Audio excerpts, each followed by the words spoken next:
একজন মানব সভ্যতা 2025 সালে যখন আমাকে জাগ্রত করলো, আন্দোলিত করলো যে আমি একজন মানুষ, আমি একজন পশু না, আমি আগের যুগের সেই বর্বর মানুষ না।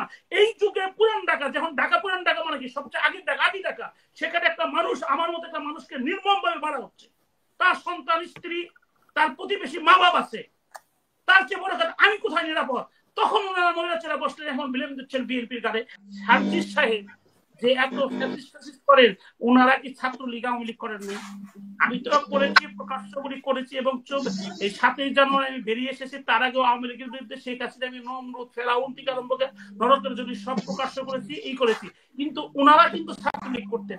আজকে কি আমি বলতে পারি না যে বিএনপিকে কুলুষিত করার জন্য ওই সার্জিস হাসনাতের মতো লোকেরা বিএনপির ভিতরে ঢুকে তাদেরকে উৎসাহ দিয়ে চাঁদাবাজি করে বিএনপিকে একটা মিডিয়ার সামনে একটা অরাজনীতি দল, সন্ত্রাসী চাঁদাবাজি দল হিসেবে প্রমাণিত করার চেষ্টা করছে। আপনাকে আমি চ্যালেঞ্জ করে বললাম, পারলে এই সরকার, আমি একটা সুপ্রিম কোর্টের অ্যাডভোকেট, আমি দায়িত্ব নিয়ে বলতেছি, পৃথিবীতে দ্বিতীয় কোনো সরকার দেখাতে পারবেন না যারা ক্ষমতায় থেকে রাষ্ট্রকে অস্থিতিশীল করেছে, সেটা হচ্ছে ইউনূস সরকার।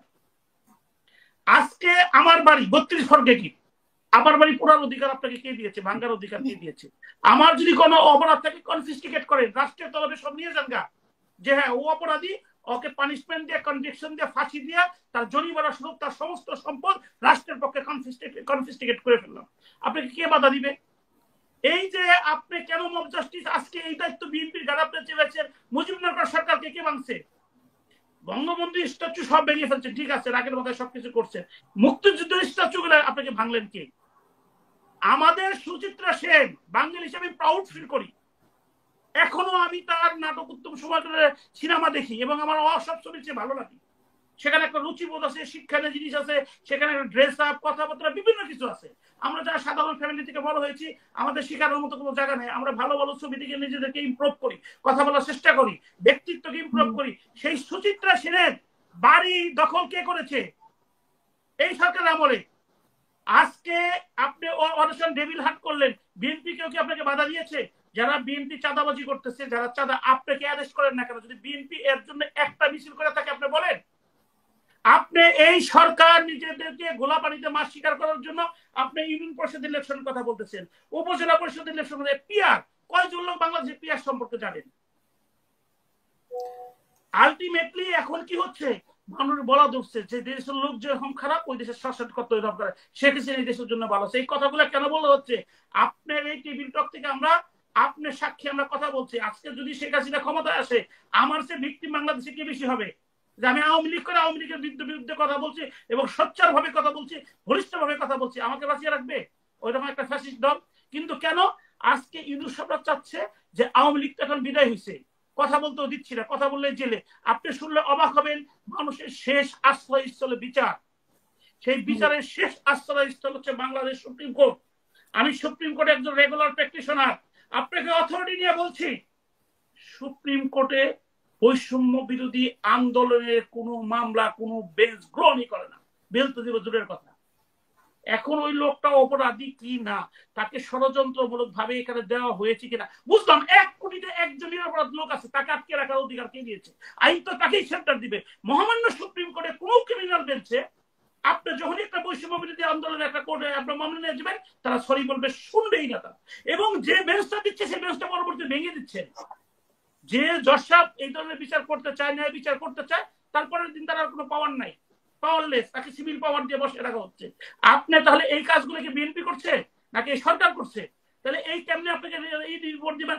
আপনার বুধবারের ঘটনা আমি আপনার মাধ্যমে সমস্ত জাতি এবং বিশ্ববাসীকে জানাতে চাই। বুধবার দিন এই সোহাগকে মারা হলো এবং নির্মম ভাবে। আপনি ক্ষমতা, আপনি স্বরাষ্ট্রমন্ত্রী, আপনার সমস্ত পুলিশ বিভাগ, আপনি বুধবার দিনই আপনি অ্যাকশন নিলেন না কেন? যখন শুক্রবারে এইটা সোশ্যাল মিডিয়ায় ভাইরাল হলো, যখন একজন মানব সভ্যতা 2025 সালে যখন আমাকে জাগ্রত করলো, আন্দোলিত করলো যে আমি একজন মানুষ, আমি একজন পশু না, আমি আগের যুগের সেই বর্বর মানুষ না। এই যুগে পুরান ঢাকা, যখন ঢাকা পুরান ঢাকা মানে কি সবচেয়ে আগের ঢাকা, আদি ঢাকা, সেখানে একটা মানুষ, আমার মতো একটা মানুষকে নির্মম ভাবে মারা হচ্ছে। তার সন্তান, স্ত্রী, তার প্রতিবেশী, মা বাবা আছে, তার চেয়ে বড় কথা আমি কোথায় নিরাপদ? তখন ওনারা মহিলা বসলেন, এখন ব্লেম দিচ্ছেন বিএনপির কাছে। আপনি এই বুধবার থেকে শুক্রবার পর্যন্ত কেন এই ভিডিও দেখলেন না?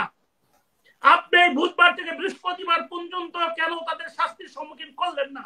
ইভেন মানে 9 তারিখে কিন্তু পত্রিকায় এসেছে, কমিশন এই যে অপরাধ, কিন্তু ভাই আমি তো কমিশনকে, আমি তো নিরাপত্তা ঘর থেকে বের হতে পারতেছি না, আমি আরো যদি প্রতিবাদ করবো কেমন? আমাকে কি বলবেন আপনি? শেষ করবেন আসেন ভাই। শেষ করবো এই কথা বলে, এরা বেসিক্যালি চাচ্ছে যে আওয়ামী লীগ ফ্যাসিস্ট তারা বিদায় দিয়েছে, ডেভিল হান্টের মতো একটা প্রোগ্রাম আছে, কোনো কোর্টে তাদের বেল দেওয়া হচ্ছে না, আসলেই তাদেরকে জেলে পোড়া হবে। কিন্তু বিএনপি একমাত্র দল যাদের এখন জনপ্রিয়তা আছে, একজন সাধারণ মানুষ বিশ্বাস করে বিএনপি ক্ষমতায় আসবে, কারণ যারা তারেক রহমান অদ্যবধি পর্যন্ত একটাও বক্তব্য কথাবার্তা কখনো মানুষ হার্ড হয় সেটা বলে না। সে সবসময় বলছে আসলে সবার আগে বাংলাদেশ, সে সবসময় বলছে আসলে সমস্ত দল মতকে নিয়ে আমরা বাংলাদেশকে গঠন করি। সে সবসময় তার কর্মীকে সতর্ক করে দিচ্ছে যে আমরা যদি কোনো ক্রমে ভুল করি আমাদের আওয়ামী লীগের সে অবস্থা খারাপ হবে। সে সবসময়, আপনি দেখান আমাদের সুপ্রিম কোর্টে এই বিএনপি সমর্থিত আইনজীবীরা কিছুদিন আগে রোম দখল করছিল, ক্ষমতা হতে উনি ইনস্ট্যান্ট তাদেরকে রোম থেকে বিদায় করে দিচ্ছে, যেখানেই শুনছেন সেখানে উনি বহিষ্কার করছেন। কিন্তু হাজার বহিষ্কার করলে কি, আপনারা যারা ক্ষমতায় আছেন তারা যদি তাদেরকে উৎসাহ দেন চাঁদাবাজি করার জন্য, তারা যদি তাদের নিরাপত্তা দেন, তারা যদি তাদেরকে আরো এক্সেস করে দেন, কারণ চোর তো চুরি করবো, তাকে যদি আরো সুযোগ করে দেন। আজকে আপনাকে একটা কথাই বলবো, হাসনাত সাহেব আর সার্জিস সাহেব যে এত ফ্যাসিস্ট করেন, ওনারা কি ছাত্রলীগ আওয়ামী লীগ করেন না? আমি তো করেছি, প্রকাশ্যগুলি করেছি, এবং এই 7ই জানুয়ারি আমি বেরিয়ে এসেছি, তার আগেও আওয়ামী লীগের বিরুদ্ধে শেখ হাসিনা আমি নমরুদ ফেরাউন থেকে আরম্ভ করে নরকের যদি সব প্রকাশ্য করেছি, এই করেছি, কিন্তু ওনারা কিন্তু ছাত্রলীগ করতেন। আজকে কি আমি বলতে পারি না যে বিএনপিকে কুলুষিত করার জন্য ওই সার্জি হাসনাতের মতো লোকেরা বিএনপির ভিতরে ঢুকে তাদেরকে উৎসাহ দিয়ে চাঁদাবাজি করে বিএনপিকে একটা মিডিয়ার সামনে একটা অরাজনীতি দল, সন্ত্রাসী চাঁদাবাজি দল হিসেবে প্রমাণিত করার চেষ্টা করছেন। কারণ আওয়ামী লীগ বিদায় তারা মনে করতেছে বিএনপি প্রতিনিধি